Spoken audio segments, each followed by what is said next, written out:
ধর্ম যার যার, উৎসব সবার, এই কথাটা যে বা যারা বলতেছেন বুঝে শুনে বলতেছেন তো, নাকি শুধু ওই ভোট ব্যাংক ভারী করার জন্য বা বিশেষ কোনো গোষ্ঠীকে খুশি করার জন্য, আস্থা অর্জন করার জন্য বলতেছেন?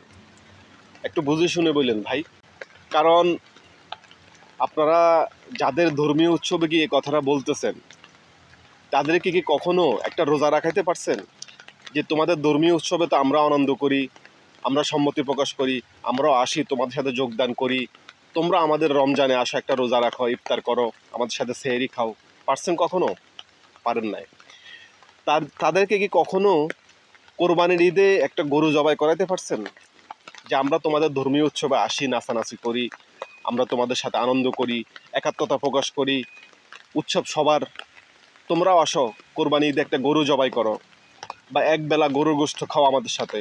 পারছেন গরুর গোস্ত খাওয়াইতে? একবেলা একটা গরু জবাই করাইতে পারছেন?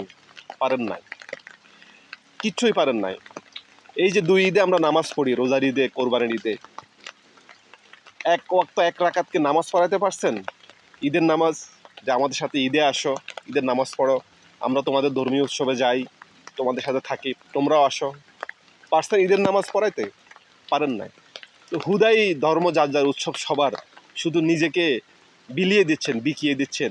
এটা তো ঈমানের উপর আঘাত আসতেছে।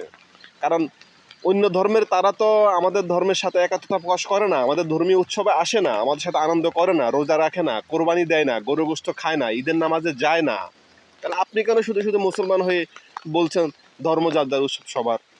এটা তো তারা মানে না। আপনি কেন ঈমান বিক্রি করে দিচ্ছেন? একটু বুঝে শুনে বলেন ভাই।